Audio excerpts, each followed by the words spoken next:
Amém. Glória a Deus. Hoje, irmãos, a gente começa uma série de estudos que eu acho fascinante, né? Eu acho que é uma das coisas que às vezes a gente negligenciou por muito tempo na igreja, por conta de uma teologia mais estoica, mais racional, e a gente negligenciou a questão das emoções, verdade? As emoções é sempre tomado como uma questão de fraqueza por muita gente. Se você está emocionado é que você é uma pessoa fraca, né?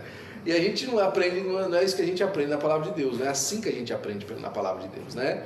Nós aprendemos que as emoções, os sentimentos fazem parte da vida do ser humano e da vida cristã, não é? Eu acho que nesse sentido é uma das grandes falhas, né, dos pregadores, e principalmente quando a pessoa está pregando o evangelho, não pregar a humanidade de Jesus, né?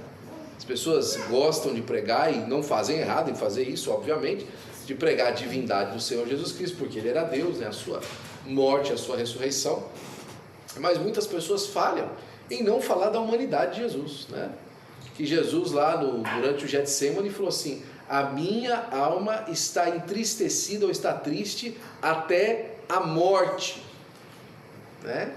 Que o Senhor Jesus sentiu profunda tristeza, não é? Que ele pediu ao Pai por 3 vezes que ele não tomasse aquele cálice. O Senhor Jesus Cristo se entristeceu, e a tristeza ela é um cotidiano, uma parte, uma parcela muito grande da vida humana. E a tristeza ela pode gerar, com os seus gatilhos, alguns tipos de fenômenos no ser humano.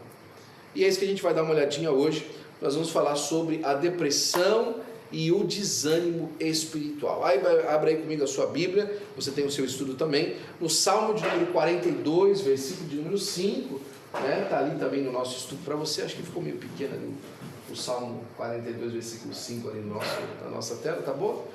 Consegue. E nós vamos ali acompanhar em nome de Jesus, amém? Quantos querem a palavra de Deus para o seu coração, digam amém. Amém. Salmo de número 42, versículo de número 5. Por que estás abatida, ó minha alma, e por que te perturbas dentro de mim? Espera em Deus, pois ainda o louvarei pela salvação da sua face. Olha, reconhecer que a questão da depressão e do desânimo espiritual é uma realidade é o primeiro passo para experimentar consolo e a restauração que vem de Deus. Você reconhecer o estado das coisas é o primeiro passo para que você possa sair delas. Tem muita gente que está batendo tecla no mesmo lugar da vida porque não reconhece onde está, porque não reconhece a condição que tem, porque não conhece aquilo que está vivendo, né? Inclusive isso, irmãos, numa vida de pecado. Tem muita gente que não experimenta coisas novas na vida porque bate na mesma tecla, porque não reconhece o seu estado errado naquela posição, não é? O que a gente vai observar hoje é que esse reconhecimento de que não está certo, as coisas não estão bem, é o primeiro passo para você melhorar. Reconhecer que isso faz parte, né? E que está depressivo, que está desconsolado, que está desanimado, não é pecado, mas pode lhe fazer pecar se você não quiser sair daí.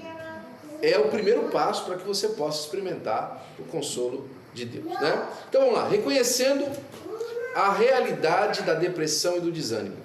A depressão é um transtorno mental, ok? Caracterizado por um conjunto de sintomas emocionais, físicos e comportamentais, afetando profundamente a maneira como a pessoa se sente, pensa e vive.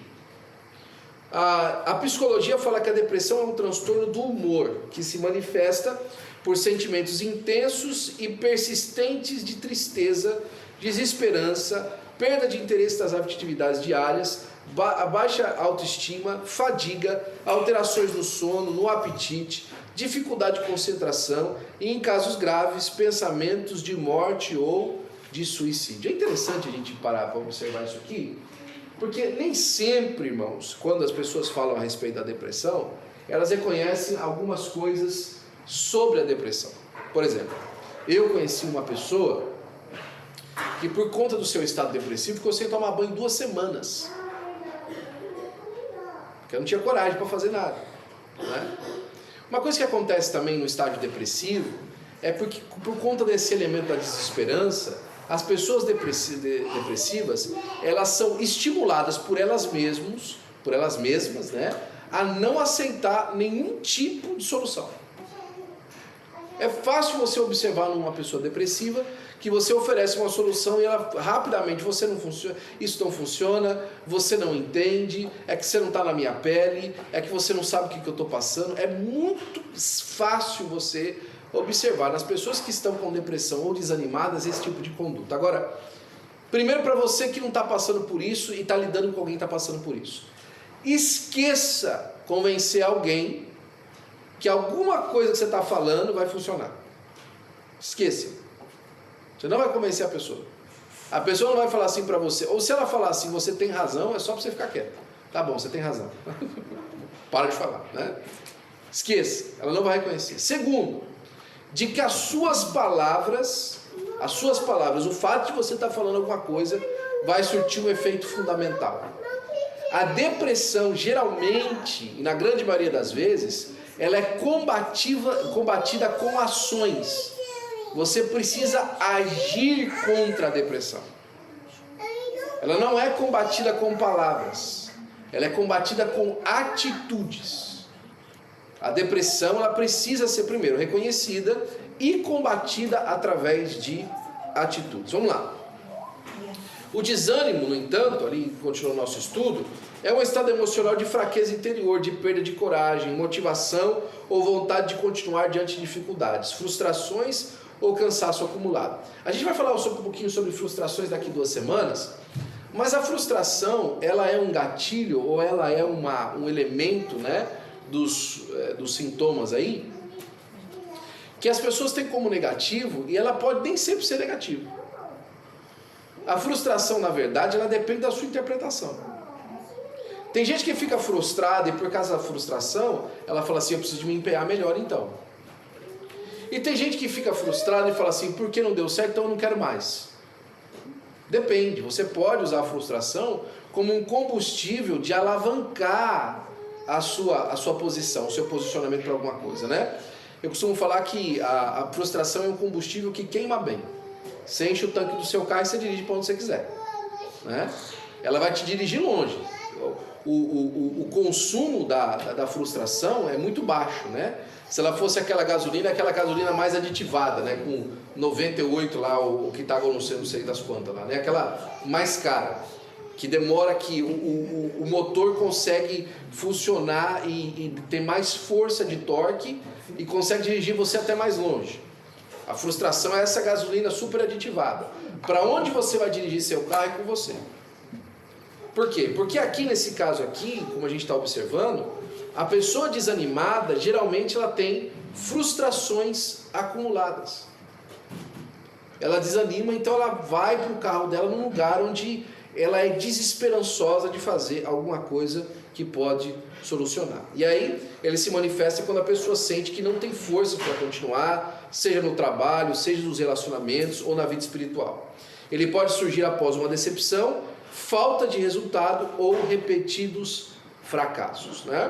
Quantas pessoas não desanimaram, por exemplo, dos relacionamentos depois de uma decepção?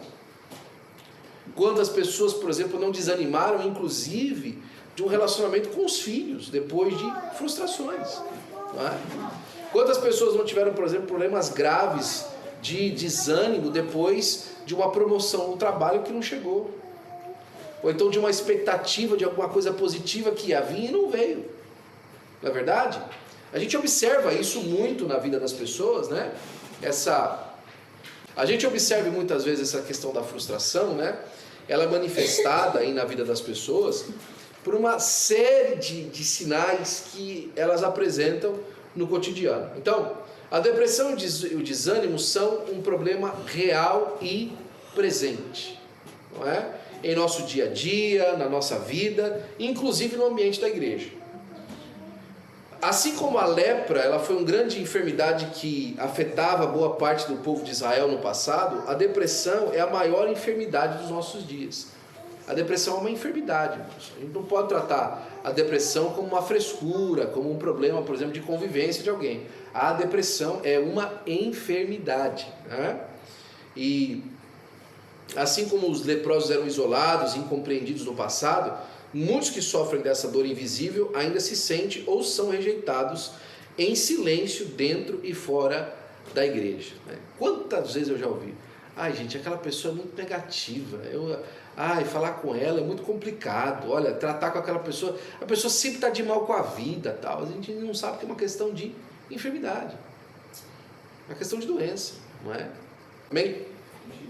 Na Bíblia encontramos pessoas que, por causa do abandono e da falta de suporte, por causa não tiveram suporte, né, ou estavam num momento de isolamento, ficaram sofrendo sozinhas. É necessário a gente mudar a nossa conduta como igreja quanto a isso.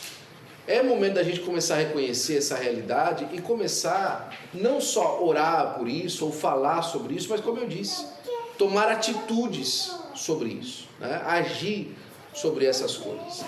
Quantos não lembram, por exemplo, que, e não é só no momento às vezes de fracasso, né? Quanta gente não lembra, por exemplo, que Elias, após uma grande vitória do Monte Carmelo, desejou a morte? Não foi? Quis morrer. Estava vivendo um momento de sucesso, mas ele quis morrer. Olha, eu conheço a história de um avivalista, se eu não me engano foi na Inglaterra que esse avivalista esteve. Aos 17 anos de idade, ele fez, acho que em Wales, que é o grande avivamento de Wales. Esse pastor, se eu não me engano, Edwards, alguma coisa assim o nome dele, ele pregou por 3 anos e levou milhares de pessoas ao Senhor Jesus Cristo nesses 3 anos, dos 17 aos 20.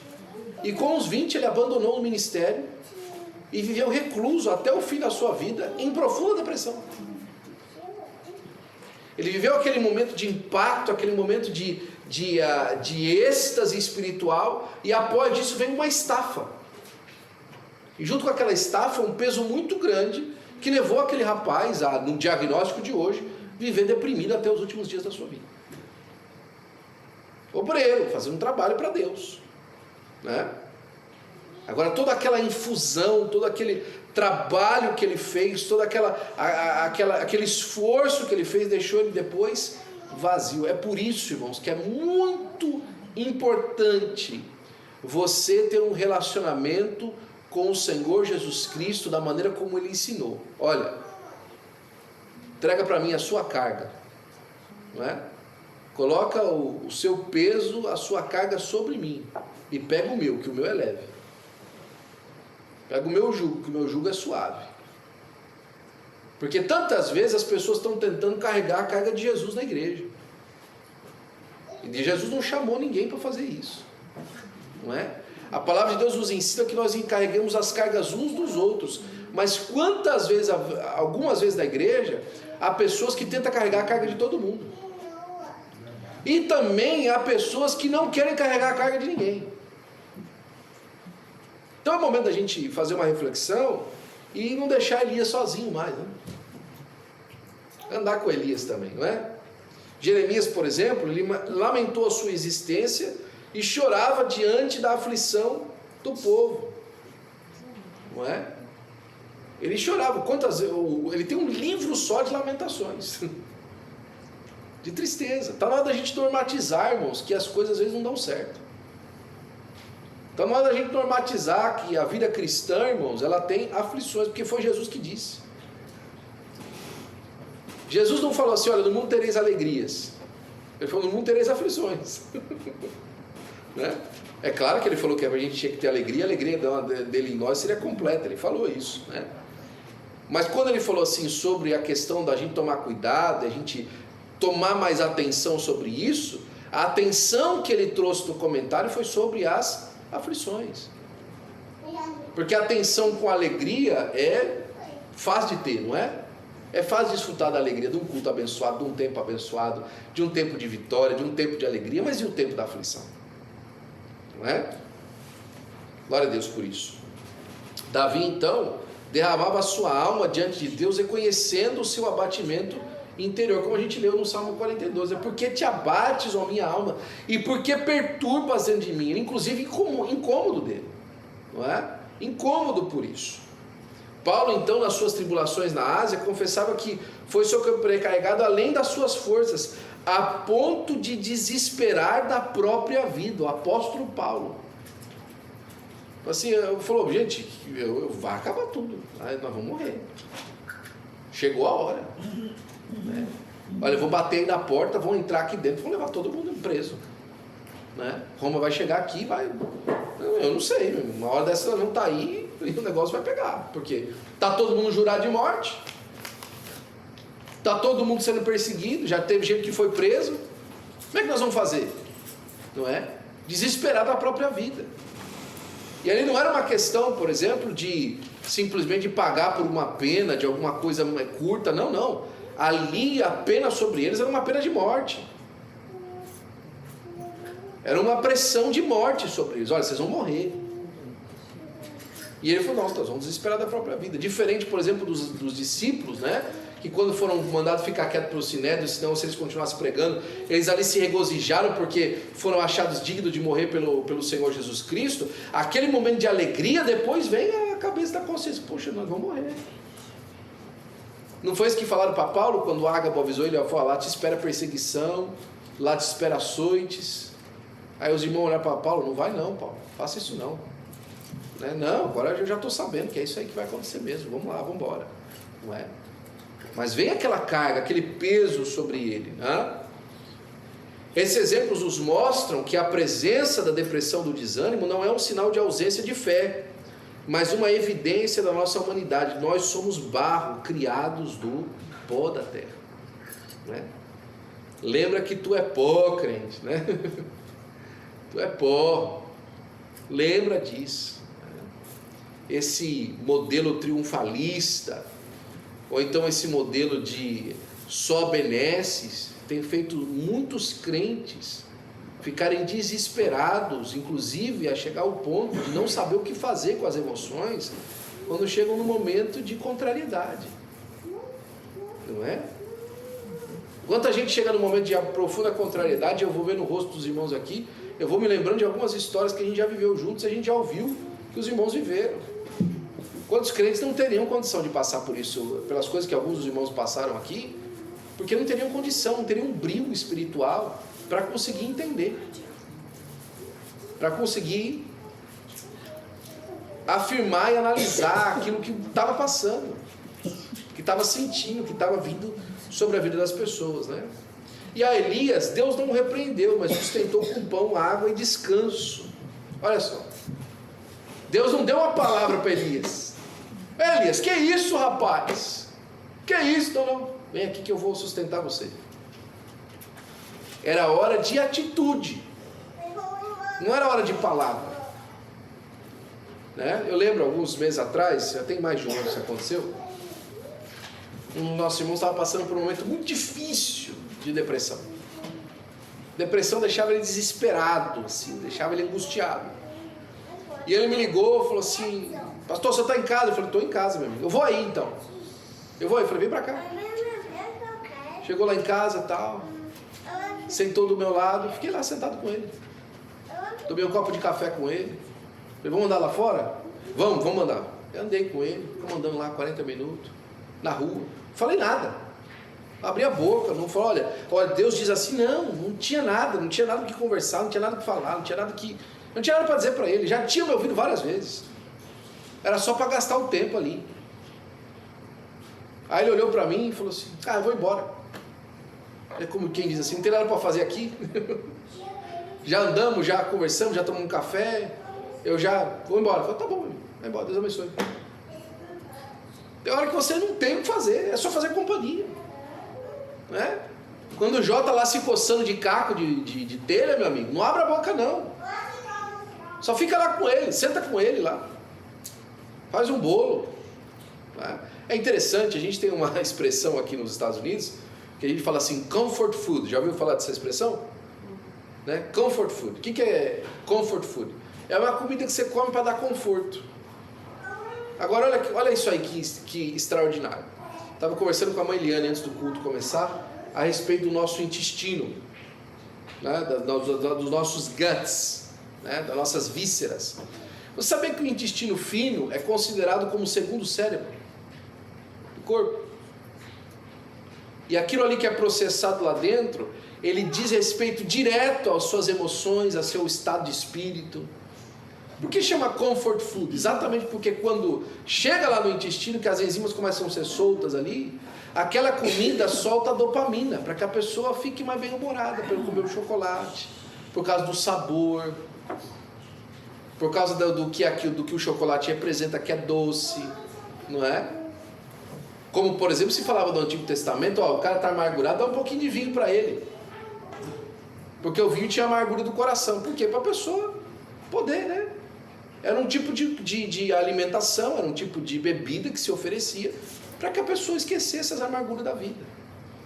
Agora, a gente está dando esses exemplos aqui para que você entenda que às vezes, mais uma vez, né, não é uma palavra, é atitude. É uma atitude. É uma maneira de encarar aquela situação e de fazer, né?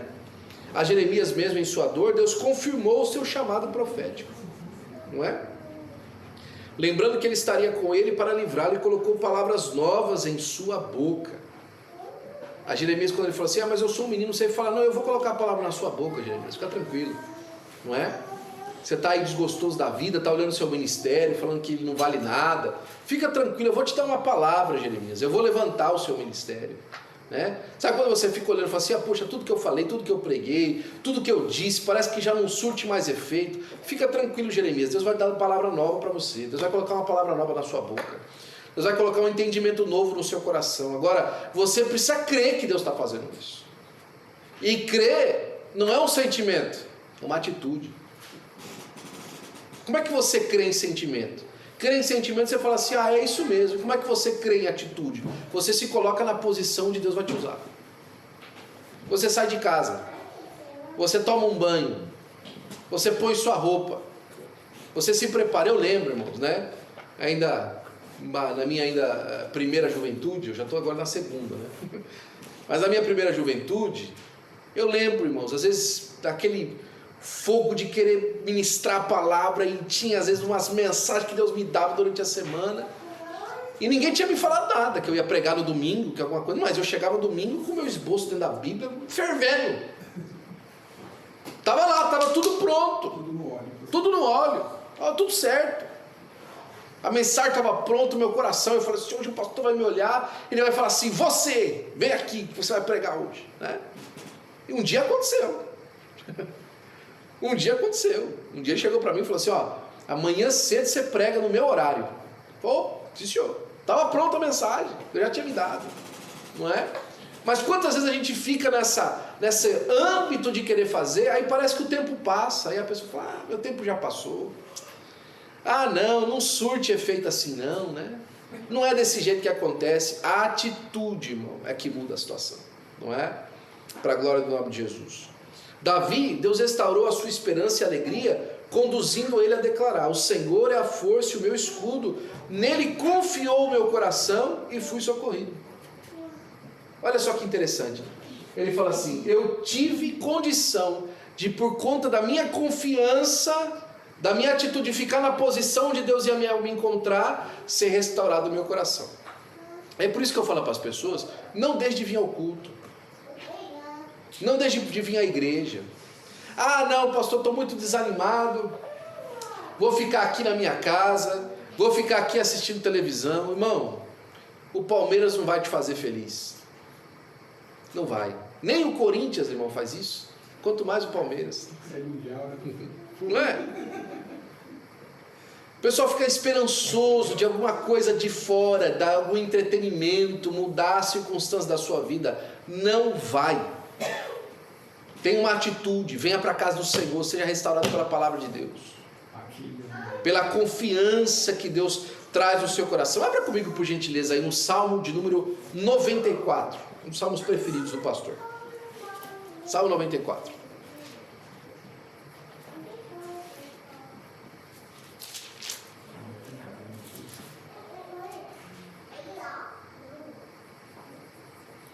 Lê o versículo do 8 até o 10, por gentileza, se você puder.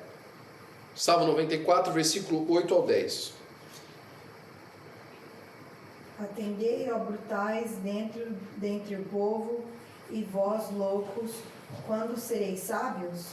Aquele que fez o ouvido não ouvirá?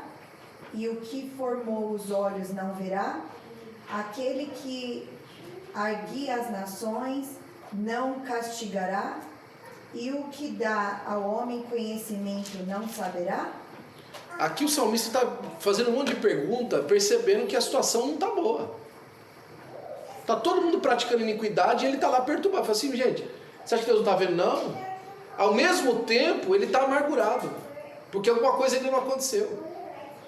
Ele está achando que o mundo está injustiçado.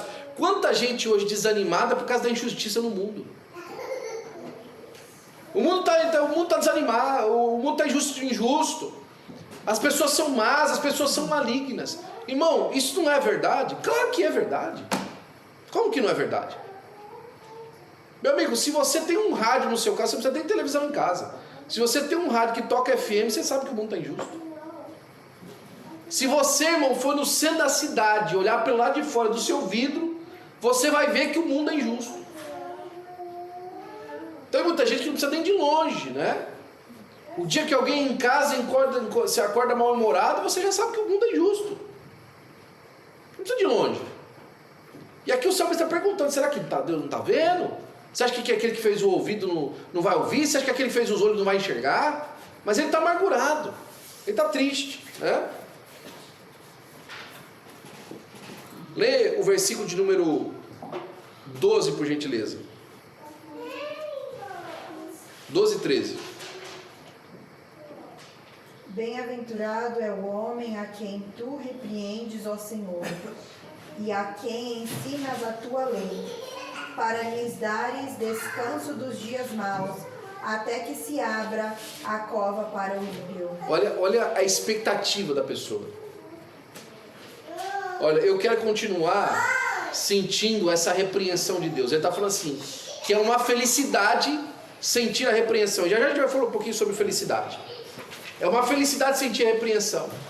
E a expectativa dele naquele tempo de repreensão é o dia que ele vai ver o ímpio na cova. Ele deseja que o homem mau morra. E o desejo é que esse tempo se apresse. Né? Eu sei que tem muito crente que fala assim, ai pastor, fica imaginando as pessoas morrer e tal. Irmão, eu não estou dizendo para você se sentir assim. Eu estou dizendo que se você está sentindo assim, é bíblico. Se você tem sentido, irmão, ojeriza por alguma coisa, se você tem se sentido desanimado por alguma circunstância, saiba que você não é o único na história da humanidade que aconteceu isso, e o salmista está contando isso aqui. Agora olha que bonito, isso aqui é meu verso favorito, inclusive na Bíblia. Versículo 17 é o seguinte, 17 até o 19, por gentileza.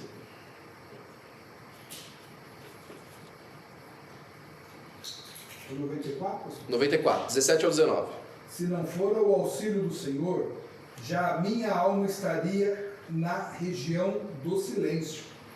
Quando eu digo, revela-me o pé, a tua benignidade, Senhor, me sustém. Nos muitos cuidados que dentro de mim se multiplicam, as tuas consolações me alegram a alma. Glória a Deus. Ele fala assim, se o Senhor não tivesse sido ao meu auxílio, se Deus não tivesse me socorrido, sabe onde estaria a minha alma? Morta também, no lugar do silêncio. Aqui o lugar do silêncio é um eufemismo para o inferno, Sheol. Se Deus não tivesse me auxiliado, inclusive aqui eu posso dizer com uma certa ressalva, que os teólogos aqui me ajudem no comentário pessoal meu aqui, né? Comentário desse pseudo-teólogo aqui, se eu posso assim dizer.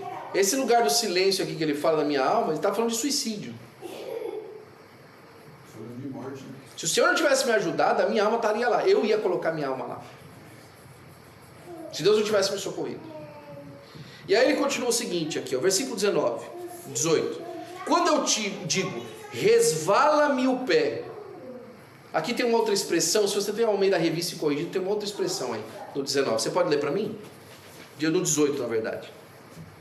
se a sua Bíblia está diferente. A sua está diferente? Quando eu disse... O 18? É, o 18. Quando eu disse, o meu pé vacila, a tua benignidade, Senhor, me susteve. Quando eu digo meu pé vacila. Outra expressão fala assim, quando eu digo escorregavam os meus pés. Escorregar os pés aqui é conduta. Quando eu falo assim, quer saber? Eu também, vou me entregar. Isso ele fala no Salmo também 38, se eu não me engano, 78, não é? Olha, eu vi a riqueza do rico, e eu via que na vida dele parece que não tem tristeza e tal. Meus pés quase escorregaram, ele fala nessa expressão. Eu quase disse assim, não, quer saber, vamos viver assim. Mas aí ele fala assim, mas se eu fosse fazer isso, a sua mão ia ser sobre mim. Aí ele fala, até que eu entrei no santuário do Senhor e vi o fim deles. Mas aqui ele está falando, olha, eu estava dizendo, resvala-me o pé. Eu estava dizendo, eu estou escorregando. E aí ele fala assim, mas a tua benignidade, Senhor, me susteve. Sabe o que é a benignidade de Deus? É quando ele vê você resvalando, vê você escorregando, mas a boa vontade dele para com você te livra de errar. Deus livra o seu povo de errar. Você pode estar vivendo desanimado, você pode estar vivendo depressivo, mas tem uma palavra de Deus para você. Deus está sustentando você de você cometer um erro fatal na sua vida, de você desistir no meio da caminhada. É Deus que está te sustentando para fazer isso. É Deus que está te dando expectativa positiva. E aí aqui o meu versículo favorito, o versículo número 19. Nos muitos cuidados que dentro de mim se multiplicam. Sabe o que é cuidado? É preocupação. Como é que está aí no seu? Multiplicando-se dentro de mim os meus cuidados, as tuas consolações reanimaram a minha alma. Multiplicando os cuidados. Mas tem isso, mas apareceu aquilo ali. Isso aqui eu já não tinha visto. Começa a multiplicar os cuidados, as preocupações. Mas eu não posso fazer isso, mas isso aqui. Sabe o que susteve ele? Sabe que voltou a alegrar ele? A consolação do Senhor, não é isso? As suas consolações, em uma outra expressão, reanimaram a minha alma. Sabe o que é a consolação de Deus? E eu quero ir para frente aqui depois disso. A consolação de Deus é mostrar para você que como o futuro que você tem é muito melhor do que aquilo que você está vivendo agora. A consolação dos homens olha para trás, olha para a história, olha tudo que você viveu. Olha que beleza que você passou, olha as coisas que você já teve. Agora, né, meu amigo, chegou a idade. Olha agora, meu amigo, chegou o tempo. Olha agora, meu amigo, acabou o dinheiro. Essa é a consolação humana. A consolação que vem de Deus é, olha, você ainda não viu o que você vai viver. Olha, você ainda não tem noção do que você vai experimentar. Olha, você ainda não conseguiu enxergar a glória que em ti há de ser revelada. A consolação de Deus olha para frente. A consolação de Deus fala assim para Paulo, olha, Paulo está sendo perseguido na cidade, então os da sinagoga estão querendo matar ele e acabar com todo mundo. Aí Jesus aparece de madrugada para Paulo e fala assim, Paulo, prega e não te cales, porque eu ainda tenho muita gente nessa cidade. Olha, vai em frente, vai lá, vai continuando a fazer a obra, vai continuando a fazer as coisas, vai continuando pregando, vai continuando crendo, vai continuando esperando a promessa, vai continuando crendo naquilo que Deus vai fazer. Reanima a alma. As consolações de Deus, né? E aí a gente percebe, irmãos, que reconhecer a realidade da depressão e do desânimo na vida cristã não é falta de espiritualidade, mas o início do processo de cura. Olha mais uma vez o Salmo. Quando eu disse, eu estou escorregando. Ele reconheceu que o caminho que ele estava caminhando era um caminho que ia acabar ruim, né? Como a gente fala no Brasil, vai dar ruim. Isso ia ser bom para ele.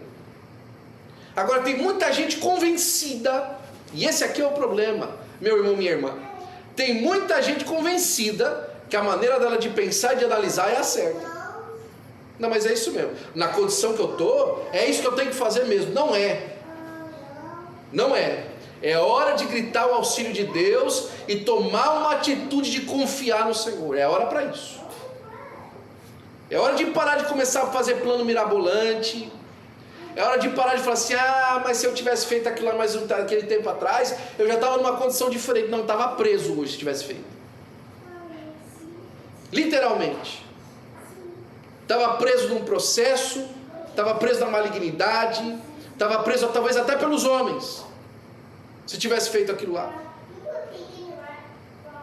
Olha aí as pessoas que decidiram pelo pecado ao invés de pela bênção, como é que elas estão vivendo hoje? Como é que anda o casamento deles? Como é que anda a família deles? Como é que anda a alegria deles? E não é uma questão de comparar para se achar melhor. É uma questão de comparar para perceber que o caminho de Deus é melhor, para a glória do nome do Senhor Jesus Cristo. Não é? Isaías falou assim: aqueles que esperam no Senhor renovam as forças. Não é? O mesmo Deus que restaurou Elias, confortou Jeremias, sustentou Davi e deu forças a Paulo, é o Deus que hoje visita o nosso coração. Se nós clamarmos a Ele, Ele vai responder. Glória ao nome do Senhor Jesus Cristo. E onde que acontece essa guerra, né? O campo de batalha dessa guerra é a mente, não é? E eu acho que esse nome em português ficou muito interessante. Mente, porque a mente mente. E quantas vezes a mentira da mente é a que mais engana, a que a nossa mente fique saudável, não é? A nossa maior guerra não é com pessoas, nem com situações externas, ela ocorre dentro da nossa própria mente. É ali no íntimo do nosso coração, não é? Que os medos, as culpas, as cobranças excessivas, e através disso leva a gente à depressão e ao desânimo. Quantos crentes, mesmo frequentando os cultos, cantando os hinos, participam ativamente das atividades da igreja, estão agora mesmo nesse momento em que esse estudo é ministrado, travando batalhas silenciosas na mente. Quanta gente agora, por exemplo, não está se culpando por uma situação que causou lá no passado: ah, meu filho está vendo a situação por causa da decisão que eu tomei. Não é? Batalha na mente. Olha, nós estamos vivendo isso aqui porque lá atrás, no ano de 1974, lá em Barbacena, quando eu morava com a tia da sobrinha da minha avó, ela falou aquilo lá para mim, aquilo lá ficou no meu coração. Batalha na mente, a pessoa fica se culpando, não é? Quantas pessoas não querem viver o de Deus agora, por causa de uma coisa que aconteceu há 25 anos atrás, fica culpando a pessoa todo dia. É uma batalha na mente. A pessoa não quer confiar que Deus é poderoso para livrar ela, para dar para ela uma nova vida, um novo tempo, uma nova atitude, uma nova esperança. Agora a mente fica insistindo, massacrando, né? A pessoa chega em casa, recobre a cabeça e começa a passar um filme. Ai, meu Deus do céu, por que eu fiz isso? Não é? Eu gosto de uma história, irmão, que uma vez contaram para mim sobre graça, né? A graça que Deus manda. Lá na região da Serra Pelada, durante a década de 80, teve a mineração lá, né? O minério de ouro lá que arrebentou no Brasil. O pessoal vinha do Brasil inteiro para tentar achar ouro em Serra Pelada, não é? E eu não sei se você sabe, mas esse ambiente de mineração, né, de minério, se forma às vezes uma sociedade paralela, não é? E montou ali um vilarejo, a dicção também é complicada hoje, ali no sopé da serra, e ali tinha tudo, irmão. Tinha Caixa Econômica Federal, tinha Banco do Brasil, tinha agência do Correio, Coca-Cola e uma Assembleia de Deus, não é? E o pastor da Assembleia de Deus começou a pregar ali o Evangelho, ganhar aqueles minerador para Jesus e tal, e ele ganhou um matador de aluguel do vilarejo. E o matador de aluguel e tal veio para Jesus e se converteu, ficou crente, e chegou o dia do batismo. E aí no dia do batismo, antes do dia do batismo, fazíamos isso muito antigamente na Assembleia de Deus, tinha confirmação. Era no culto de ensino, as pessoas vinham à frente e falavam a vida pregressa que teve, que agora se iam aceitar Jesus, e a igreja concordava, e às vezes não, com a pessoa se batizar no próximo final de semana. E aí vinha lá contava os pecados dele e tal, os irmãos querem aprovar o nosso irmão para o batismo, falava, amém, amém e tal. Todo cara contava a sua confirmação de fé, o seu testemunho de fé, de conversão. E aí o matador de aluguel viu o primeiro, o segundo, o terceiro, na vez dele falou assim: eu não vou não. Por quê? Porque eu não lembro quando os homens eu matei. E aí ele pegou e falou assim: não, meu amigo, não é assim não, né? Só vai lá e confessa que você matou, né? Não, pastor, Jesus fez muito por mim, para mim simplesmente falar de qualquer jeito aí na frente, não. Se eu não lembrar quantos homens eu matei, eu não me batizo. Aí o pastor, meu amigo, não faço. Não, pastor, não vou me batizar. Se eu não lembrar quantos homens eu matei, eu não me batizo. Chegou no sábado para o domingo, o batismo era no domingo de manhã. a porta do barraco do pastor é batida, ele olha pela fresta da porta, é o matador de aluguel. Ele falou, pronto, chegou minha vez. O homem agora aqui veio com raiva aqui, porque eu fiz ele pensar no povo que ele matou, né? A hora que ele abre a porta, o homem está chorando. O matador está chorando. O ex-matador, né? Falou, pastor, lembrei, foi 13. Eu vi 13 homens caindo um atrás do outro. Deus me deu um sonho. Já confessei para Jesus que eu matei 13. Já vou me batizar amanhã, né? Glória a Deus, né? Moral da história: o homem que potencialmente mandou 13 almas para o inferno ganha direito à vida eterna por causa da confissão do seu pecado diante do Senhor nosso Deus. Essa é a graça. Essa é a graça. Tem muita gente que estão desfrutando da graça por causa de uma batalha da mente. Não se permite desfrutar por causa, não, é um embate, é uma situação, é um problema, tal, e aquilo vai comendo as esperanças da pessoa. Ela não é digna, ela não pode, ela não tem saída, e aquilo vai fazendo com que as emoções dela fiquem cada vez mais deterioradas, né? Quem sabe até algum de nós, né, no nosso íntimo agora, que está ganhando a batalha na mente, ou alguns estão perdendo.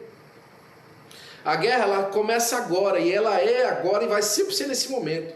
Nós estamos em guerra, e um campo estratégico da nossa guerra é a nossa mente. É por isso que nós precisamos inundar a nossa mente com a palavra de Deus. Tem muita gente hoje que sabe quotation, sabe frases de tudo quanto é gente, inclusive frases que não tem nada a ver com o evangelho, não é? Olha, se você é a pessoa mais sábia na roda que você está participando da roda errada. Você precisa de achar um lugar onde você não seja o mais inteligente. Irmão, se você tem mais recursos no lugar que você está, é o seu lugar de serviço. Aquele que fala assim, não, eu quero um outro lugar, um outro ambiente, é porque ele quer ser servido, ele não quer servir. Tem coisa que nada a ver com o evangelho, e a pessoa, porque o coach falou, porque o fulano disse, né? Tem muita gente dando muito mais valor, irmãos, à saúde física do corpo do que à saúde da alma. Eu não estou dizendo que a saúde do corpo não tem o seu benefício, tem, mas a saúde da alma. E tem gente que negligenciando a saúde do corpo e ficando doente da alma. Isso também acontece, não é? Uma vez Deus me deu uma palavra sobre corpos sarados, não é? Mentes iluminadas, almas aprisionadas. No corpo a pessoa tem toda aquela dieta, a mente conhece de todos os assuntos, a alma vive no inferno, porque não conhece a palavra de Deus, não é? Eu quero começar a terminar, irmãos, com essa equação aqui, que o pastor Tiago Viana, que é o nosso companheiro que coordena os trabalhos lá na Dinamarca. O pastor Tiago Viana também é um dos responsáveis pelo nosso sistema da igreja, um grande amigo e um homem de Deus. Muito inteligentemente ele falou assim, olha, eu montei uma equação para conseguir compreender essa saída da depressão e do desânimo. Porque o que todo mundo quer? Viver feliz, não é? Quem aqui não quer ser feliz? Fala para mim, eu não quero ser feliz. Quem não quer ser feliz? Eu abomino a felicidade, né? Ninguém, né? Todo mundo quer ser feliz. E ele fez essa equação interessante aqui. Ele falou que a felicidade é a realidade menos a expectativa. A felicidade é igual à realidade menos a expectativa. E ele deu um exemplo. Por exemplo, se a sua realidade é melhor, o número que você dá, a nota que você dá para a sua realidade é maior do que você dá para a sua expectativa. Então, por exemplo, assim, eu dou nota 10 para a minha realidade, para a minha expectativa, eu dou nota 8. Então vamos lá, 10 menos 8 igual a 2. Então a sua felicidade está no nível 2, porque a sua realidade é maior do que a sua expectativa. Agora, quando a sua expectativa ela é maior do que a sua realidade, aí o número é negativo. Por exemplo, se a sua realidade é 7, mas a sua expectativa era 10, 7 menos 10 vai dar menos 3. Então a sua felicidade é menos 3. Quantas pessoas têm vivido e combatido nessa equação? Aquilo que ela vê para ela mesma é sempre muito melhor do que o que ela está vivendo. E aí a insatisfação produz o desânimo.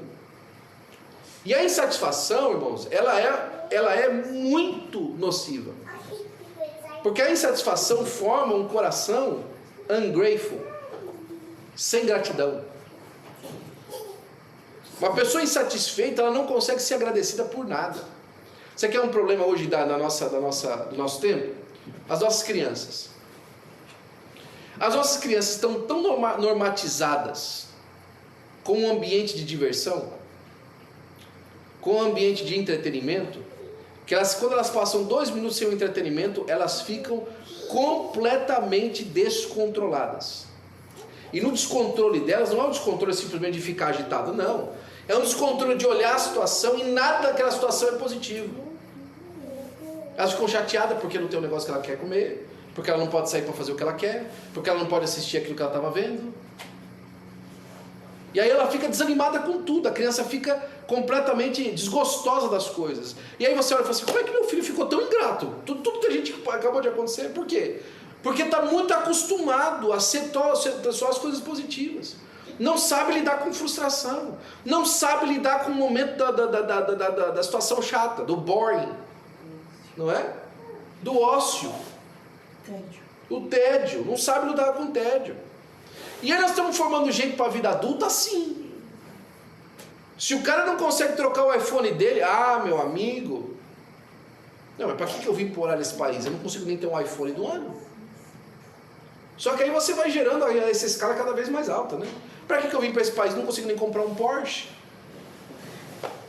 Para que eu vim para esse país? Não consigo nem fazer aquilo outro. Para que eu estou vivendo isso aqui se eu nem consigo aquilo ali? Aí, o que acontece? A expectativa dele é sempre maior que a realidade. E aí vem o desânimo, vem a frustração, não é? Quantas vezes isso acontece na igreja? As pessoas vêm para a igreja, irmãos, elas querem ver um show. Elas não querem ver uma palavra para falar para elas assim, olha, você precisa de melhorar de vida, você precisa tomar vergonha na cara, você precisa de resolver essa situação, você precisa de mudar essa posição de vida. Não, o que elas querem ouvir? É que Jesus ama elas do jeito que elas são e elas podem ficar assim mesmo. Agora, o que elas não sabem, e aqui é a conclusão para a gente começar, a finalmente terminar pela segunda vez e talvez a vez final já, é que Jesus ama tanto elas, Jesus tem um amor tão grande por nós, irmãos, que Ele não se conforma que nós fiquemos do jeito que nós estamos. Porque lembra que você ajudar alguém na depressão, no desânimo, não é com palavras, é com atitude? Então, Jesus tem atitude para conosco, para a mudança do nosso estágio. Ele tem uma atitude para conosco. O amor de Jesus é um amor de ação, não amor de palavras. A palavra de Deus fala assim, que Deus amou o mundo de tal maneira que Ele agiu sobre esse amor. Ele deu o seu Filho. Assim também Deus está dando para nós recursos hoje, para que a gente mude a nossa situação, não é? Olha, é necessário que a gente entenda que esse cuidado de Deus, esse amor do Senhor por nós não é um jargão, não é? Para a gente cuidar e ser cuidado, a gente precisa de entender que a responsabilidade de cuidar, mas também ser cuidado é nossa. Então deixa eu falar uma coisa para você. Se você tem vivido companheiro ou companheira da depressão e do desânimo, se permitir ser cuidado, também é para você. Você precisa permitir ser cuidado. Você precisa de permitir que as pessoas ajam sobre você com isso aí, não é? É por isso que você não pode ficar esperando que esse sentimento, essas sensações, essas emoções vão embora. Elas não vão embora por si só. Você vai ter que agir sobre elas. Sabe aquele sentimento de revolta que dá para você por causa de injustiça? Você vai ter que agir sobre isso. Você vai ter que fazer alguma coisa sobre isso, vai ter que orar sobre isso, gastar tempo orando sobre essa situação, com uma atitude de oração, crendo que Deus vai fazer alguma coisa, pegar na Bíblia e começar a estudar sobre isso, para ver como é que você se livra, atitude. Não adianta você ficar olhando para, só que tá essa situação, olha essa situação, você vai só se alimentando daquilo, você vai só piorando, vai ficando só cada vez mais, não.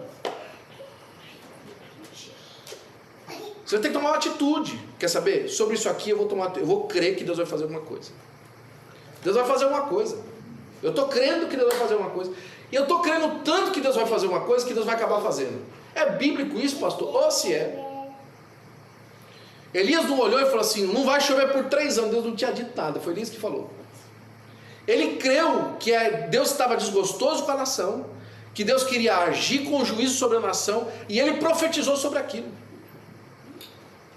Isso, dentro dos dons espirituais que a gente acabou de ensinar, é o dom da fé. É uma atitude de um homem de Deus, que confia que Deus vai fazer alguma coisa. Ele age sobre aquilo, ele fala sobre aquilo, e Deus faz. Porque ele está agindo segundo a vontade de Deus, não é? Nós estamos aqui terminando esse primeiro estudo dessa série sobre emoções, e Paulo aconselha lá em Atos capítulo 20, versículo 28, ele está indo embora, lembra? Quando ele está indo embora de Éfeso, que ele junta todo mundo, e dá para ele falar assim, olha, vamos aqui fazer uma reunião aqui com os obreiros da igreja, né? E ele fala, tem cuidado de ti mesmo e do rebanho. Vocês vão precisar de, em primeiro lugar, enquanto vocês estão trabalhando, servindo uns aos outros, cuida de você mesmo. Agora, cuida de você mesmo na atitude do cuidado, não é? Deixa eu dar um exemplo para você aqui dessa atitude de cuidado para você entender. Eu não posso ficar pensando que se eu escovar os dentes vai ser bom para a minha saúde. Eu preciso escovar os dentes. Eu não posso ficar, olha, aquela pasta tem um sabor tão gostoso, toda vez que eu experimento a pasta, puxa, não, eu tenho que ir lá e escovar os dentes. Eu não posso me emocionar sobre isso. Eu não posso ouvir palavras sobre escovação. Eu tenho que ir lá e escovar. Assim tudo, atitude, tem cuidado de ti mesmo. Ele repete isso para Timóteo. Tem cuidado de ti mesmo e da doutrina. Infelizmente ainda tem muita gente que fala que sobre essa questão das emoções, de você lidar com ela, é questão de frescura. E quem está falando sobre frescura não sabe lidar com a emoção.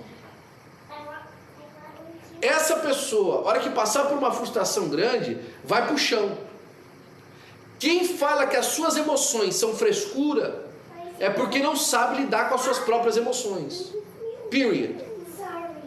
Não é? Ah, mas e daí que você está assim? Você tem que não sei o que. Não. Precisa de entender, irmãos, que as emoções elas são importantes. Se você tem necessidade hoje de procurar, né, ajudar simplesmente, não somente a entender, mas não, eu quero incentivar você, se você tiver necessidade, procure um psicólogo para conversar das suas emoções. Procure alguém que seja cristão, pelo amor de Deus.